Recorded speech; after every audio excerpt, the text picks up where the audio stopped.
Llegó el día, llegó el 15N, en medio de actos de repudio, arrestos y cercos policiales. ¿Cómo están, amigos? Bienvenidos a Noticias Importantes. Comenzamos.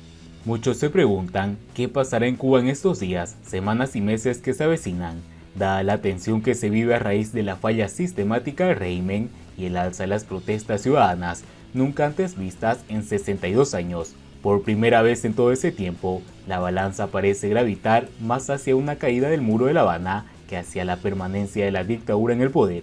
Aún es difícil saber cuándo sucederá, pero en cualquier caso, por mucho que se resista a la dictadura, a las fuerzas de cambio, lo que representa lo nuevo terminará pasando factura a lo que ya no sirve ni funciona. La llamada Revolución Cubana es un completo fracaso y está literalmente muerta. Lo está porque fue hecha a la medida de un dictador que no tuvo escrúpulo para diseñarla y ejecutarla a su conveniencia, a puro terror. Por ello no escatimó en eliminar cuanto obstáculo se puso en su camino. Cualquier amenaza a su poder, su hegemonía fue barrida de la faz de la tierra, algo que incluyó a varios compañeros de lucha, carismáticos y aclamados por el pueblo tras 1959. La revolución perdió su rumbo y su encanto desde el día que comenzaron los fusilamientos, los juicios sumarios y las expropiaciones, estrategias que el dictador manejó muy bien con un discurso incendiario, megalómano y mesiánico, una mezcla explosiva que hipnotizaba a las masas. Ese frenesí delirante fue el combustible que hizo viable las locuras y los disparates del dictador Fidel Castro a la sombra de la revolución. Mientras por un lado adormecía y domaba a las multitudes, por el otro iba apoderándose de cada pulgada de poder en lo económico y en lo político, desapareciendo adversarios, nacionalizando empresas, apabullando a la sociedad civil, destruyendo el tejido empresarial de la nación, desapareciendo clases sociales, eliminando la Constitución y haciendo alianzas con potencias mundiales. La transformación de la sociedad cubana fue brutal, rápida y pirómana. Nada quedó en pie. Castro barrió con la iglesia, los modales y la educación cívica, estatizó la educación y cambió los planes de estudios a todos los niveles a su propia medida, a su propia visión de cómo quería contar su historia. Comenzaba entonces el adoctrinamiento comunista desde edades tempranas en su concepción de formar a un supuesto hombre nuevo. Hoy esa doctrina ya no tiene valor ni penetra a las masas, más bien las espanta. Se fue para siempre con su creador omnipotente. Lo que queda hoy es la resaca, la inercia putrefacta de la revolución que, por mucho que la casta continuista se empeñe en revivirla, ha muerto. Ahora la nueva revolución viene en camino. La revolución que viene, una revolución que empuja con fuerza desde dentro de Cuba. Pero ¿quiénes la gestan? Pues son las masas y en su vanguardia, los jóvenes que se cansaron del adoctrinamiento, de la mentira, de la trampa de vivir en una sociedad donde el individuo nace esclavo de un dogma, de una doctrina que lo somete y lo priva de sus más elementales derechos. ¿Cuál es su base? Los deseos de libertad, el sueño de construir una sociedad justa, inclusiva, donde no se violen los derechos, donde el individuo pueda expresarse, asociarse y generar riquezas libremente, y que pretende derrumbar un sistema obsoleto, primitivo, que esclaviza y somete al individuo en todos los ámbitos, en lo político, en lo económico, en lo social, en sus creencias y en su ideología, que lo convierte en un autómata sin personalidad, sin autonomía, sin autoestima, para valerse por sí mismo. Esta nueva revolución que nace de mano del civismo, no de la violencia. Por eso ha tomado tanta fuerza en tan poco tiempo. Sus argumentos son sólidos, sus reclamos son válidos, por lo que despierta interés y simpatía no solo dentro de la isla, sino en el mundo entero. Su mensaje es opuesto a la estrategia de continuidad del régimen. Es transparente, claro, inclusivo, de paz, de conciliación, que no incita a la confrontación entre hermanos, sino a la convivencia, al diálogo civilizado, todo lo contrario a lo puesto en práctica por la dictadura para contrarrestarla.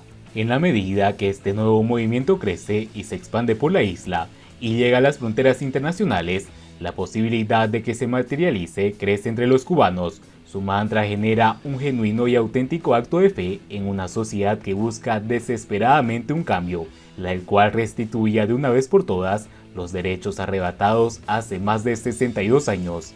Los muchachos de Archipiélago encarnan esa fe, que ya se contagia entre los cubanos de dentro y fuera de la isla, sincronizados en un mismo deseo, el sueño de ver nuestra patria libre. La continuidad no es una opción, el terror menos. Si algo demostró la explosión desatada el pasado 11 de julio, fue que la continuidad no es una opción, no es lo que quiere el pueblo.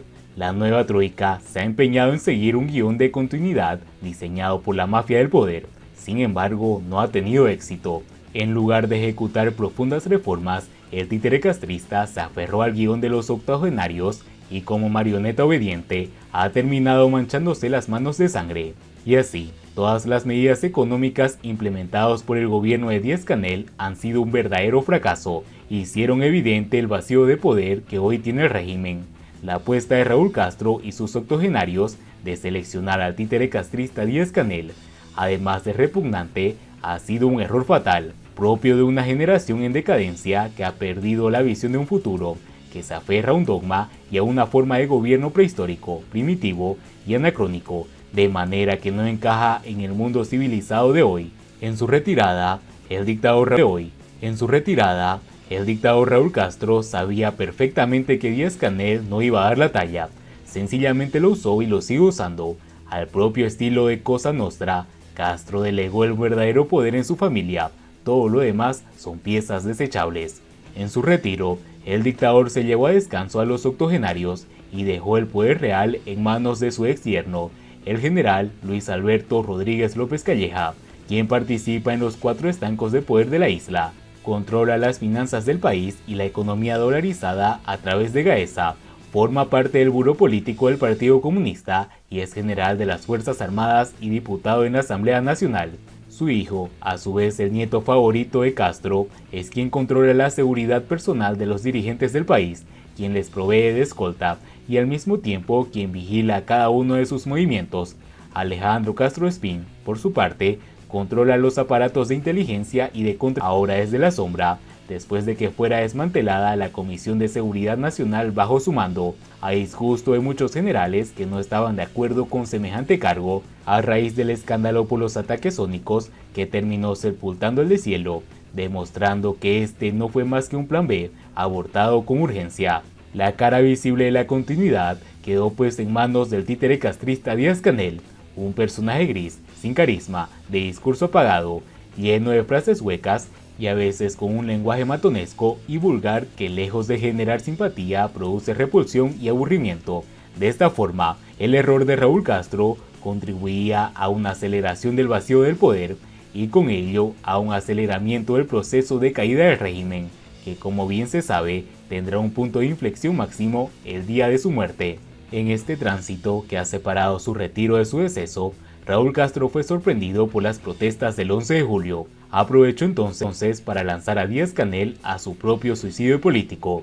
Asume a culpa como prueba de lealtad al régimen, al dar la orden en la televisión cubana de reprimir al pueblo indefenso en las protestas en las calles de manera pacífica y espontánea.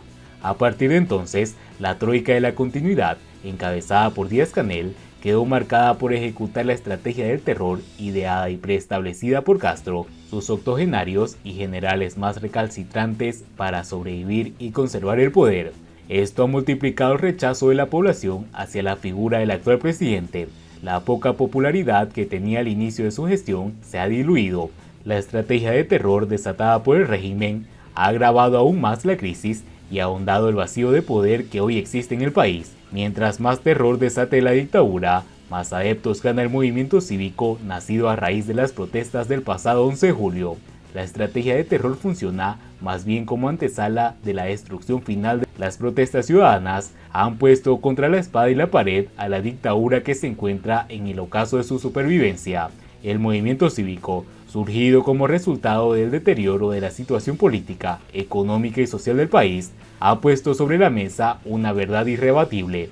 La revolución está muerta, técnicamente irreformable, su base ideológica y política está quebrada, ya no jala multitudes, no despierta interés ni simpatía, no vende presente ni futuro, en cambio, solo produce tristeza, angustia y desesperanza. Es por ello que el país necesita un cambio, volver a creer que se puede construir una sociedad inclusiva y con oportunidades para todos. El escenario actual muestra una realidad objetiva muy clara. La dictadura se ha quedado sin recursos para mantenerse, para justificarse en el poder, solo le queda el terror y la violencia. Llegado a ese punto, el régimen se gana el repudio del pueblo y de la comunidad internacional. se autoaísla del mundo en su etapa final, cae así en su propia trampa, acortando sus días de existencias. Ahora el pueblo tiene fe en el cambio, se ha roto el hechizo, todo es cuestión de tiempo. Y bien amigos, así vamos terminando las noticias importantes del día de hoy. Nos ayudaría mucho compartiendo las noticias con sus amigos, con sus familiares y así poder llegar a muchas más personas con la verdadera realidad en Cuba. Patria y vida mis hermanos, nos vemos en el siguiente informe.